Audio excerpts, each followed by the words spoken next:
She just wanted to help an elderly man, not knowing it would change the life of the millionaire son who would love her.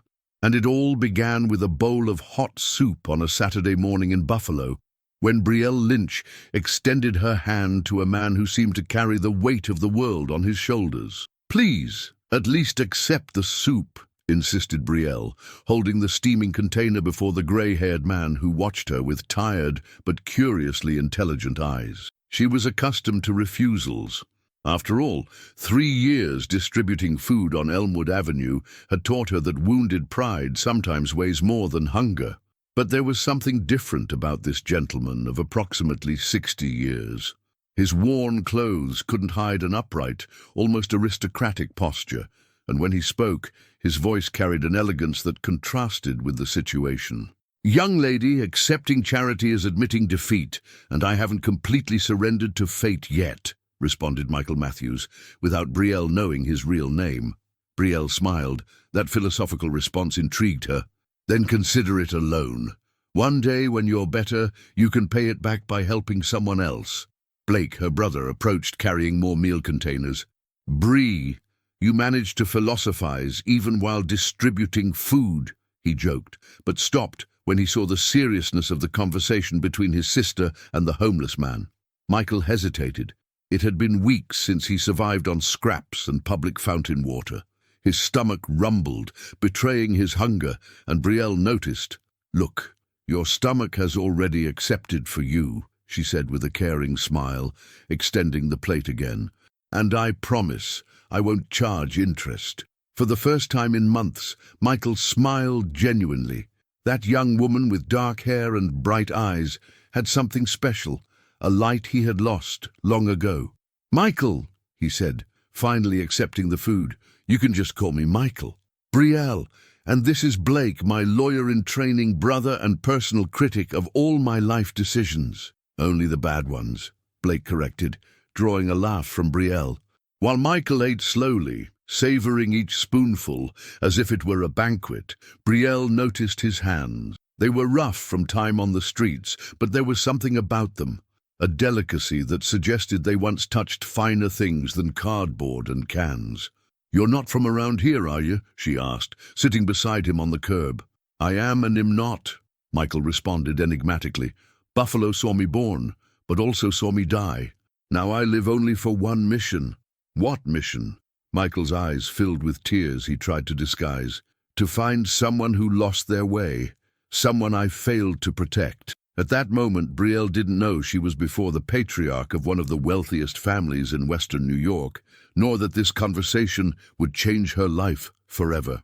She also couldn't imagine that a few miles away, on a ranch on the outskirts of the city, Finn Matthews looked out the window of his office and wondered where his father had disappeared to. "Mrs. Dorothy always says that meetings aren't coincidences," Brielle commented. "They're appointments marked by destiny." "Mrs. Dorothy is wise," said Michael. "And maybe she's right." What neither of them knew was that, at that exact moment, destiny was already weaving invisible threads that would unite not only their lives, but also the wounded heart of a cynical businessman who had given up believing in love. When Brielle got up to continue the distribution, Michael gently held her hand. "Thank you," he said, and there was so much more in that simple word. "For giving me back a bit of humanity." Brielle smiled and squeezed his hand in response.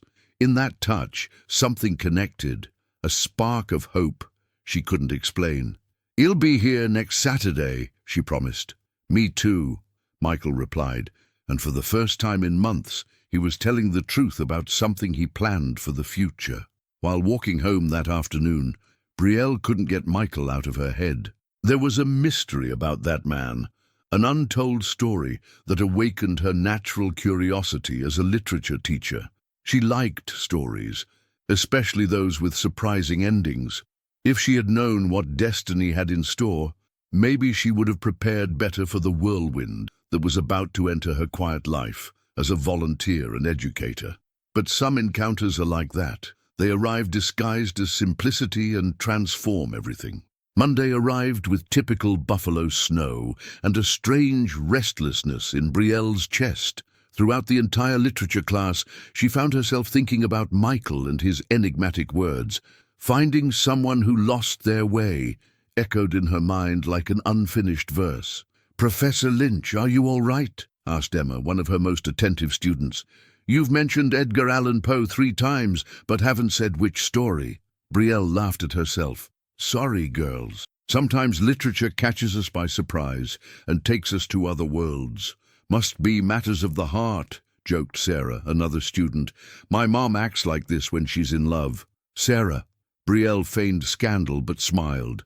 "Let's get back to the telltale heart before you decide to analyze my non-existent love life." Meanwhile, on the other side of the city, on an imposing ranch that stretched for acres, Finn Matthews was discussing contracts with his most faithful employee, Roger Pierce. "Boss, you're more grumpy than a bull in the pasture," observed Roger with his usual frankness.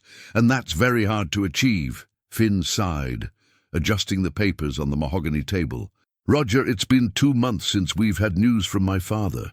How can I not be worried? With all due respect, but Mr. Michael is a stubborn man. When he got it in his head that he was going to find Mr. Ryan, nobody could stop him. He must be out there taking care of his own business." "Or dead in some gutter," murmured Finn, immediately regretting the harsh words. Roger looked at him seriously. "Boss, you know Mr. Michael is as resistant as a desert cactus. And besides, a man with purpose doesn't die easily." At that moment, Patricia Matthews entered the office without knocking, as she always did. Elegant even at home, she wore a beige linen ensemble that cost more than a minimum wage salary. "Finn, dear, I need to talk to you about Thursday's dinner," she said, completely ignoring Roger. "Stephanie confirmed her attendance and is anxious to talk to you about new investments." Finn suppressed a groan.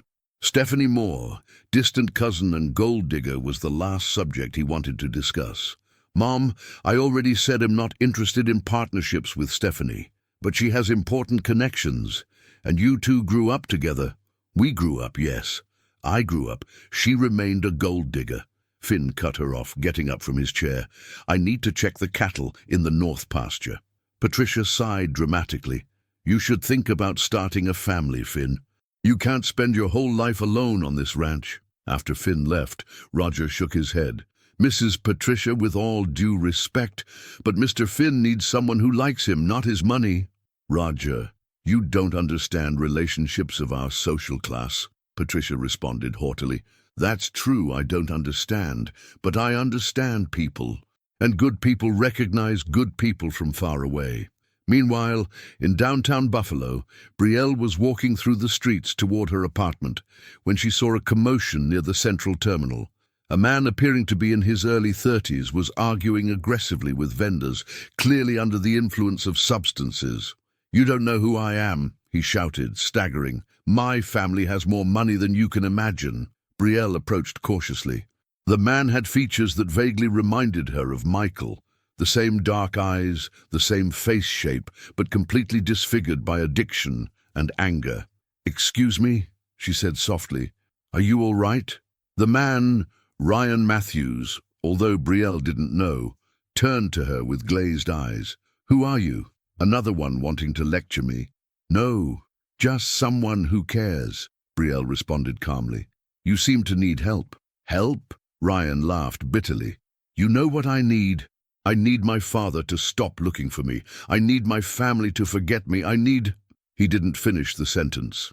His eyes filled with tears and he collapsed on himself, sitting right there on the sidewalk. Brielle looked around. The merchants watched with a mixture of pity and irritation. She made a decision. "Come," she said, extending her hand. "Let's get some coffee and talk." "Why do you want to help me?" asked Ryan, suspicious. "Because someone taught me that meetings aren't coincidences," Brielle replied, remembering Mrs. Dorothy's words. Ryan looked at that young woman with kind eyes and, for a moment, saw a reflection of the compassion he had lost long ago. He accepted the extended hand. At the corner cafe, while Ryan drank the hot liquid with trembling hands, he began to talk. He told about a wealthy family, about unmet expectations, about disappointments and wrong choices that led him to the streets. "My father," he said, his voice breaking. "My father looks for me every day, but am a lost cause." "Nobody is a lost cause," Brielle replied firmly. "Sometimes we just need someone who believes in us." When they said goodbye, Ryan held Brielle's arm. "You remind me of someone I met recently, a good man who doesn't give up on people." Brielle felt a shiver. It would be too much of a coincidence, but something in her heart whispered that these stories were connected in a way she couldn't yet understand. That night, in her modest room, Brielle wrote in her diary, "Today I met two lost souls. One searches, the other hides. Sometimes I wonder if I'm just a bridge between destinies that need to meet." If she had known she had just met Michael's oldest son, and that soon she would also meet the youngest, maybe she would understand that destiny had chosen her for a mission much greater than she imagined. Thursday arrived with the humid cold typical of Buffalo and a tension that Brielle couldn't explain. Michael hadn't appeared at the food distribution point during the week, and she found herself looking for him on every corner, every awning shadow where homeless people usually took shelter. "Bree, you're acting strange," observed Blake during breakfast. "Since Monday you've had that look of someone who lost $1 and found 50 cents. "I'm worried about Michael," admitted Brielle, absently stirring her coffee. "He said he'd return on Saturday, but I haven't seen him since then." Mrs.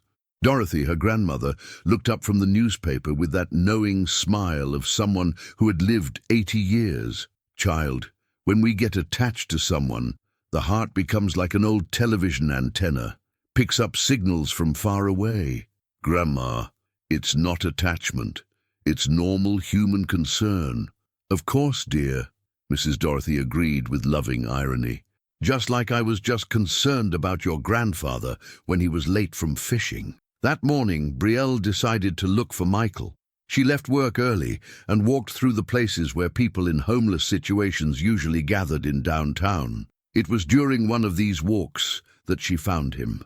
Near the municipal shelter, Brielle saw a small crowd and heard agitated voices. Her heart raced when she recognized Michael's voice in the center of the commotion. "He's feeling sick," someone shouted. "Call an ambulance." Brielle pushed through the people and found Michael lying on the ground, conscious but visibly weakened. Without thinking twice, she knelt beside him. "Michael, it's me, Brielle, remember? What happened?" He opened his eyes and smiled weakly upon seeing her. Guardian Angel appeared again. "Don't talk nonsense," she said, holding his hand. "We're taking you to the hospital." "I don't have documents," he murmured. "That doesn't matter now," Brielle responded decisively. At the hospital, due to Michael's lack of documents and the fact that Brielle had arrived with him, she was registered as an emergency contact. That's when the truth came out devastatingly. "Mrs. Lynch," called the nurse, "we managed to locate the patient's documents in our system. He was here a few months ago. His full name is Michael Matthews." Brielle frowned. "Matthews? That name sounds familiar." "It's natural," continued the nurse. "The Matthews family is well known here in Buffalo. They own the largest livestock company in western New York. The gentleman there is the patriarch." The world stopped for Brielle. Michael, a millionaire. The man she fed on Saturdays, who lived on the streets, was one of the richest men in Buffalo. "This must be a mistake," she murmured. But when she entered the room and saw Michael looking better, connected to an IV, he confirmed with a sad look. "You found out, didn't you?" he asked softly. "Why didn't you tell me?" questioned Brielle, sitting in the chair beside the bed.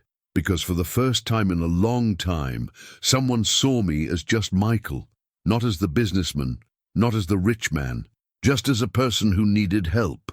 Michael then told the whole truth. How Ryan, his oldest son, had gotten involved with drugs, how he had tried everything to save him, how he finally decided to abandon the life of luxury to live on the streets, trying to understand his son's world and maybe manage to rescue him. "You met Ryan," said Michael, surprising Brielle. "He told me about a young teacher who was kind to him downtown." "That man was your son." Brielle was in shock. My oldest son, and I have another one, Finn, a good man but hurt by life. He doesn't understand why I abandoned everything. And now? Does your family know where you are? Not yet, but they'll know soon. Michael sighed. Brielle, can I ask a favor? When Finn arrives, and he will arrive, be patient with him. He'll be angry, hurt, and probably will take it out on you. Brielle didn't understand what he meant until 2 hours later, when the room door opened forcefully and a tall man with broad shoulders and furious eyes entered like a hurricane. Finn Matthews was even more imposing in person than in the rare newspaper photos Brielle had seen. Dark hair, intense eyes, square jaw marked by tension. He wore expensive but practical clothes, dark jeans, blue dress shirt, and leather boots. Everything about him screamed power and control. "Dad!" he exclaimed, but his attention soon turned to Brielle with suspicion. "Who are you?" "Finn, this is Brielle," Michael began, but was interrupted. "The emergency contact?" asked Finn, reading the hospital documentation. "How did a stranger become responsible for my father?" Brielle stood up, feeling his hostility like a wave of heat. You just what?" Finn cut her off, approaching her intimidatingly. "Appeared conveniently when my father was vulnerable. What's your game?" "Finn!" Michael reprimanded, but his voice came out weak. "I don't have any game," Brielle replied, maintaining calm despite the anger starting to boil inside. "I just helped a human being who needed it." "How convenient," said Finn sarcastically, "and I'm sure you had no idea who my father is, right?" "I found out 2 hours ago," Brielle replied, and there was ice in her voice now. "And if you want to know, it didn't change anything. He's still the same gentleman I met distributing food on the street." "On the street?" Finn turned to his father, incredulous. "Dad, what is she saying?" "The truth, son. Brielle found me when I needed it most. She gave me back hope." Finn looked from one to the other, processing the information. When he spoke again, his voice was loaded with pain and anger.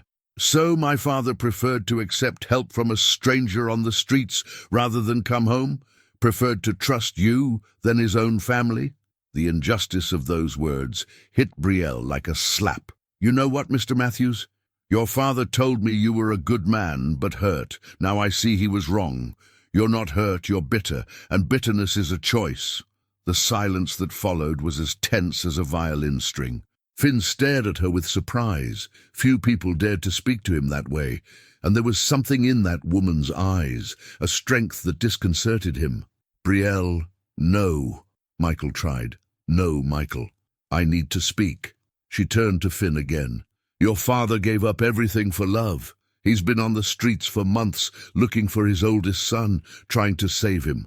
And instead of admiring that sacrifice, you're here attacking me as if I were the villain in the story." Finn clenched his fists. "You don't know our story." "No, I don't. But I know pain when I see it. And I know true love too. Your father has both, in abundance." For a moment something passed through Finn's eyes. A recognition, perhaps even admiration for her courage. But soon the cold mask returned.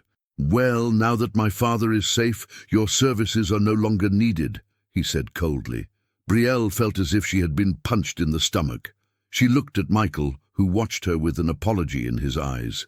"I understand," she said simply. She picked up her purse and headed to the door, but stopped. "Michael, it was a pleasure meeting you. You're an extraordinary man, and I hope you find your son, Ryan." "Brielle," Michael called.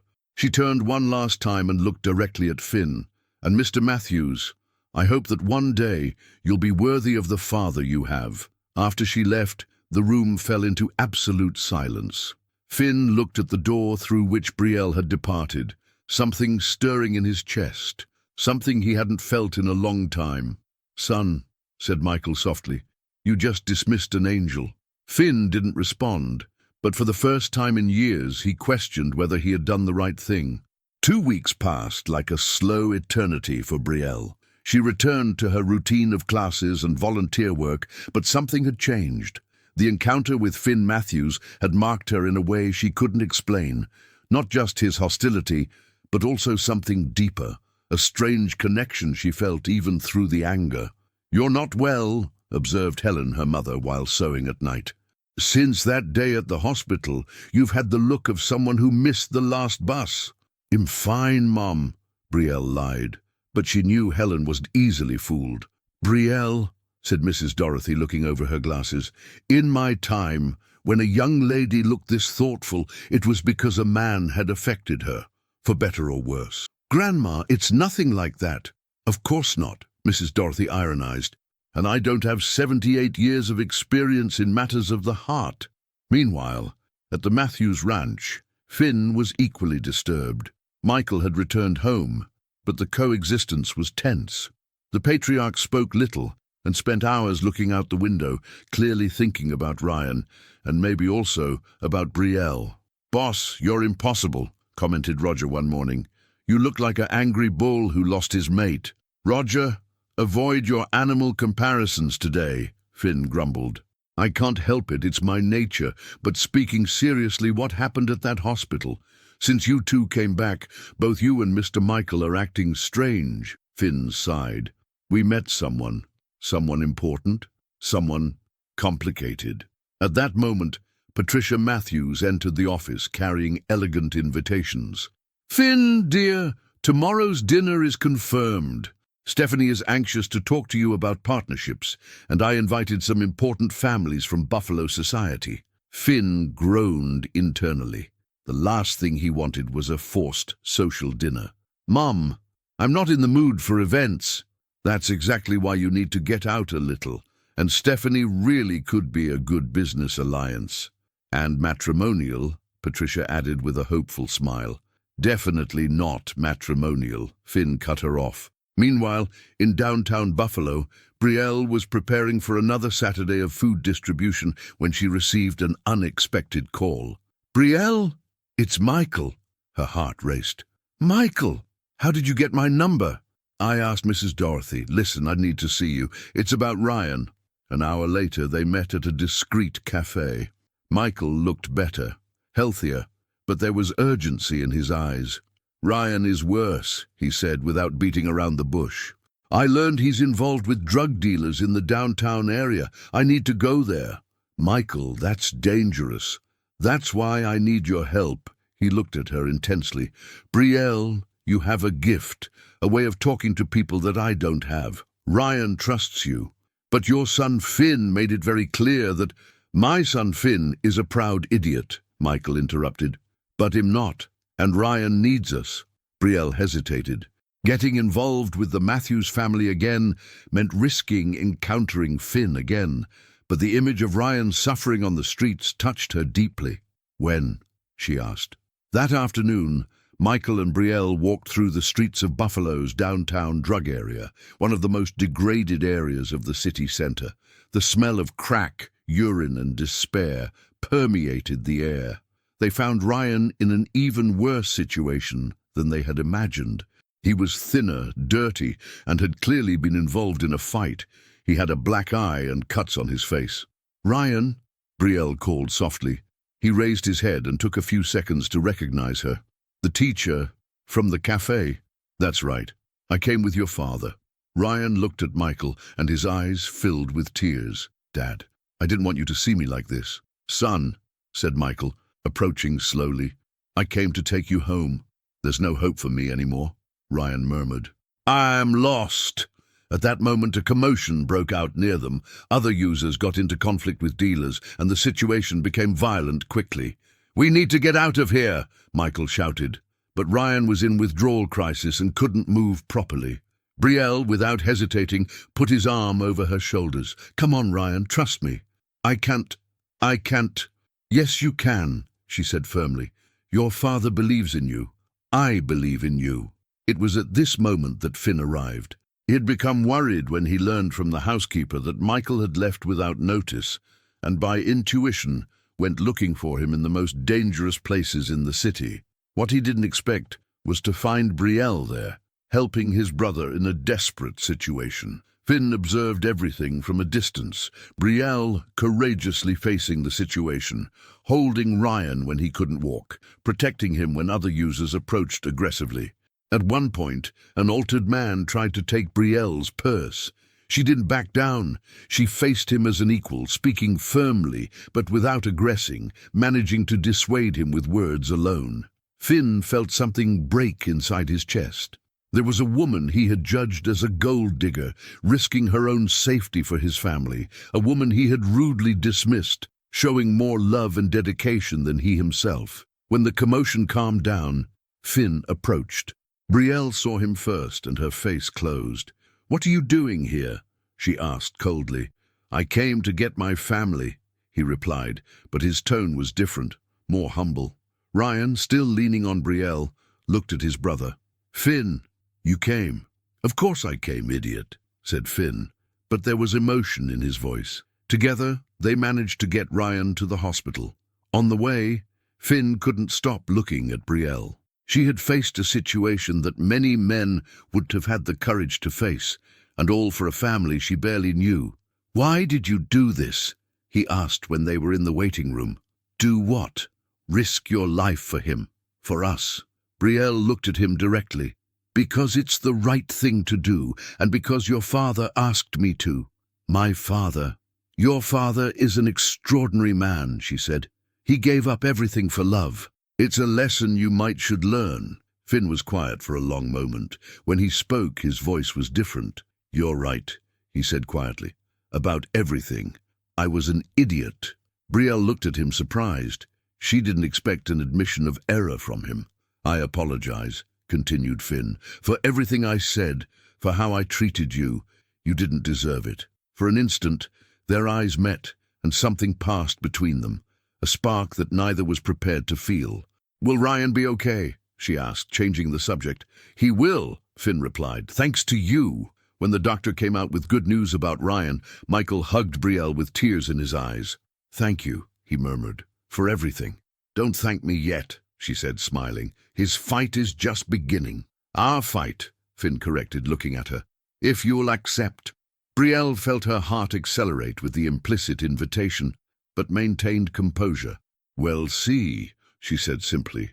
But when she left the hospital that night, she knew something had changed irrevocably. Finn Matthews was no longer just the arrogant man who had offended her. There was something deeper in him, a vulnerability she had glimpsed in that moment of crisis.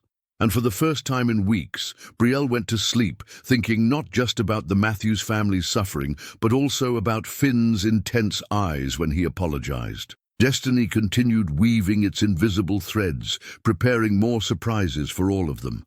The dinner at the Matthews mansion was in full swing when the scandal exploded like a bomb in the middle of Buffalo's high society. Brielle never imagined she would be dragged into that world of luxury and intrigue, but fate had other plans. Everything started 3 days after the episode in the drug area. Ryan was hospitalized in a private recovery clinic, and Michael had insisted that Brielle visit them regularly. "You're part of his recovery now," the patriarch had said.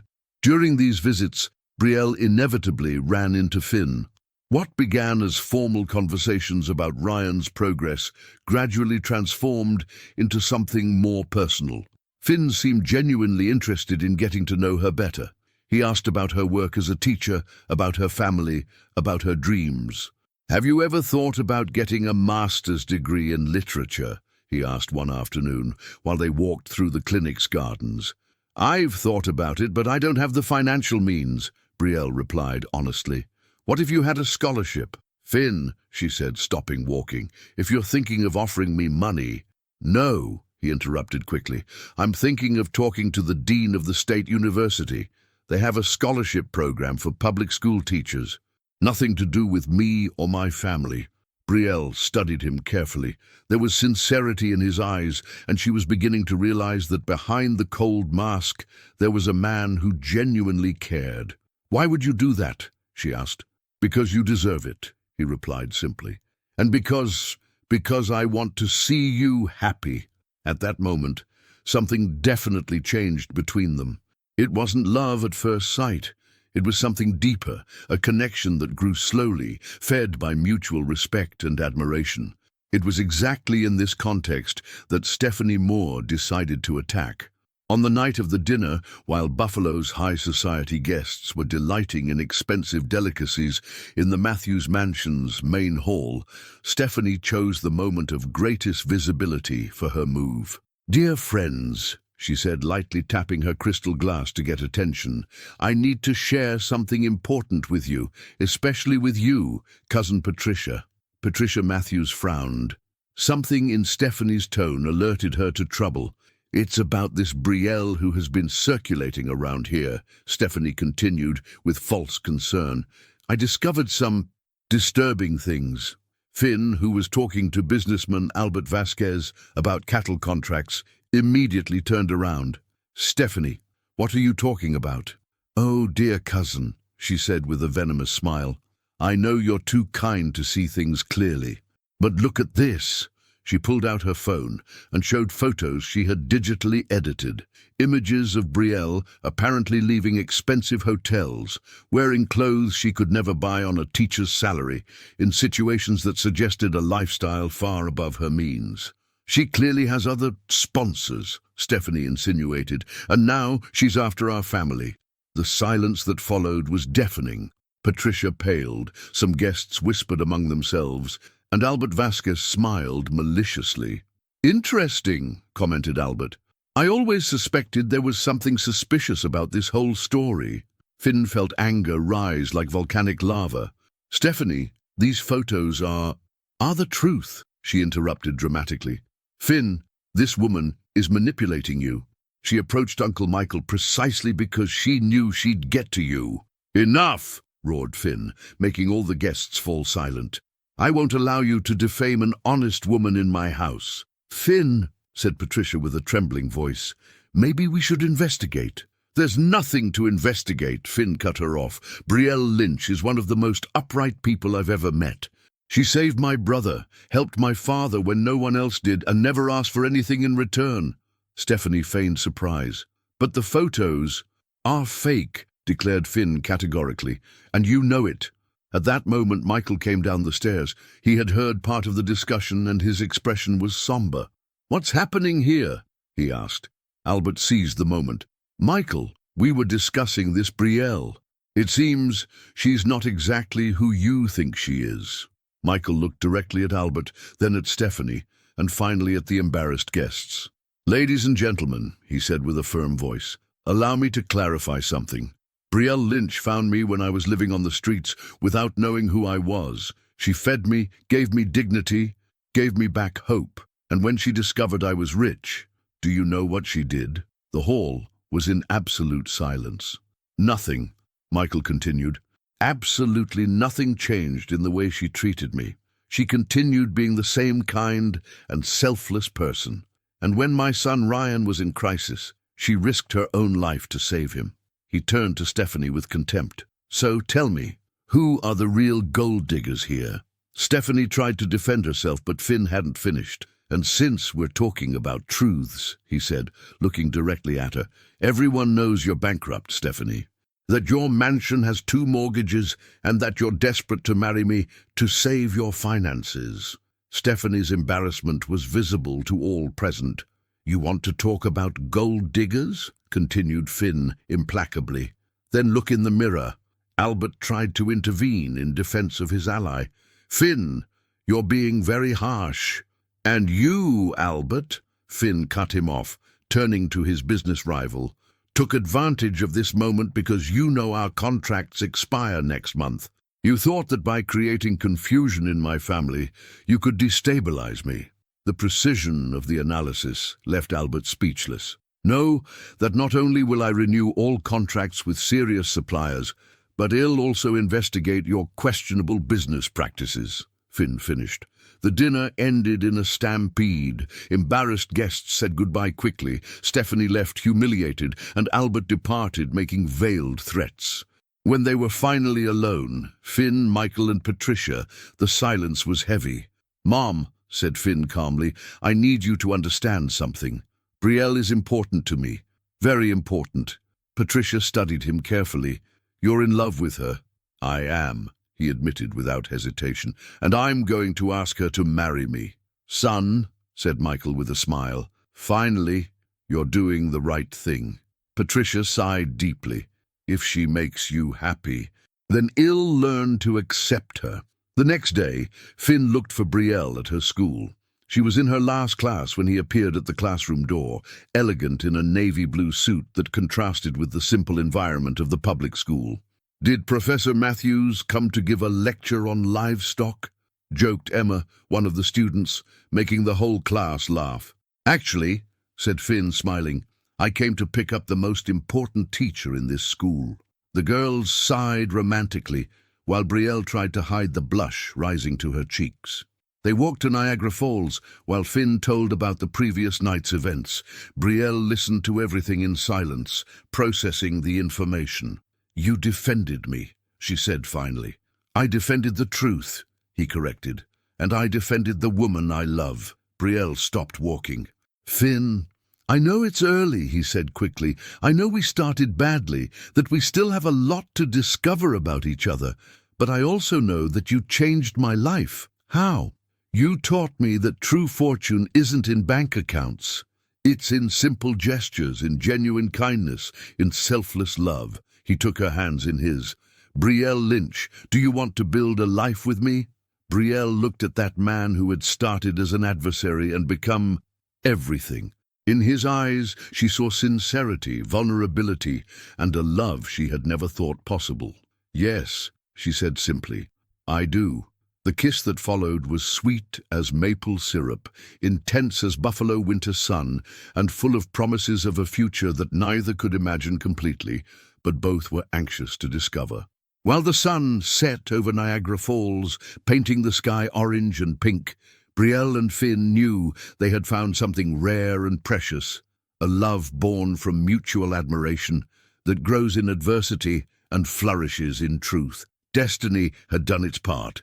Now it was their turn to build together the story that had begun with a bowl of hot soup on a Saturday morning in Buffalo. Epilogue. 2 years later. The Michael Matthews Social Center was inaugurated on a sunny Saturday morning, exactly in the same place where Brielle had met the family patriarch. The modern but welcoming building offered professional courses, psychological support, food distribution, and a special recovery program for drug addicts. "Dad would be proud," said Ryan, now sober for 18 months and coordinator of the recovery program. He wore a simple shirt and jeans, but his eyes shone with a light that had been lost for years. "He is proud," corrected Brielle, adjusting the inaugural banner, "wherever he is." Michael had passed away 6 months after Brielle and Finn's wedding, on a peaceful Sunday morning.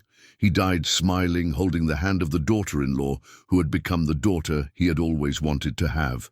Let me through," shouted Mrs. Dorothy, making her way through the people with her usual energy. At 80 years old, she was more animated than a child. "Where's my adopted grandson? Finn, come here." Finn smiled when he saw her. Mrs. Dorothy had become his adopted grandmother, and he loved when she called him adopted grandson. "Ready for the speech, Grandma?" he asked, kissing her forehead. "Ready nothing. Claire better prepare herself. Today, I'm going to tell the story about the time I caught a 2-foot fish in Lake Erie." Claire Matthews, who was nearby, rolled her eyes dramatically. "Dorothy, you never caught anything bigger than a minnow." "Prove it," challenged Mrs. Dorothy, making everyone laugh. Patricia Matthews watched the scene with a genuine smile. The relationship with Brielle had flourished slowly but solidly. Initially resistant to her common daughter-in-law, Patricia had discovered that Brielle had a natural elegance that didn't depend on money or social position. "Daughter," she said, approaching Brielle, "your father would be proud today." "Thank you, Patricia. That means a lot coming from you." "Now we're family," said the mother-in-law firmly, "and families support each other." Helen Lynch, Brielle's mother, was chatting animatedly with Blake about the new social projects. Blake had graduated from law school and now worked for free for the center, offering legal guidance to needy families. "Sis," he said, hugging Brielle, "remember when you used to say you wanted to change the world?" "Did I really say that?" "Every week. And look," he gestured to the movement around them, "you did it. Father Anthony, the community's spiritual mentor, blessed the facilities while Mrs. Grace distributed little kisses to all present, proclaiming that she had felt in her heart that this day would be special. Roger Pierce was inspecting the facilities with the critical eye of someone who knew quality. "Boss," he said to Finn, "you did something beautiful here. Mr. Michael would have been delighted." "Thank you, Roger, and stop calling me boss. We're partners now." "Partner nothing," Roger grumbled affectionately. "You'll always be my boss. And now, also, my friend." The most emotional moment came when it was time for speeches. Brielle took the small, improvised stage, and a respectful silence fell. "2 years ago," she began, "I met a man on a Saturday morning. He taught me that true fortune isn't measured in money, but in love, compassion, and second chances." She looked at Finn, who watched her with evident pride. "That man also gave me a family that welcomed me, challenged me, and taught me that love can flourish in the most unexpected places." Ryan wiped away a tear as he listened. Patricia held Helen Lynch's hand in a gesture of maternal solidarity. "The Michael Matthews Social Center isn't just a building," Brielle continued. "It's a symbol of hope. It's proof that when we put love into action, we can transform lives." She paused, emotional. "Michael always said that meetings aren't coincidences. Today I understand what he meant. We're all here for a reason, to show that true love knows no social class, prejudice, or barriers." The applause was warm and sincere. When Finn took the stage to speak, his voice was choked with emotion. "My father taught me many things about business, about responsibility, about honor, but it was my wife who taught me about life." He looked directly at Brielle. "You taught me that being truly rich is having people we love by our side. It's being able to make a difference in other people's lives. It's knowing we're worth more for our gestures than for our possessions." The ceremony ended with everyone singing a song chosen by Mrs. Dorothy, "America the Beautiful." There was no more perfect choice for that moment, in that place, with those people. Later, when the guests had already left and the sun was beginning to set, Brielle and Finn walked hand in hand through the new center facilities. "Do you think we succeeded," she asked, "in honoring his memory?" "We did more than that," Finn replied, pulling her into his arms. "We created a legacy of love, the only kind that really matters." They kissed while the buffalo sun painted the sky golden, and somewhere beyond the clouds, Michael Matthews smiled, knowing his mission had been accomplished. He had found Ryan, saved Finn, and gifted the family with Brielle, the woman who would forever transform the meaning of the word home for all the Matthews. On the main wall of the center, a plaque gleamed in the last rays of sunlight. "True fortune isn't in banks. It's in the gestures that change lives." In memory of Michael Matthews, 1962-2025, a father, a hero, an example of unconditional love. And so, the story that began with a bowl of hot soup transformed into the most beautiful of inheritances, a love that multiplies love, a family that welcomes families, a hope that generates hopes. Some stories don't have an end. They simply become the beginning of other, even more beautiful stories.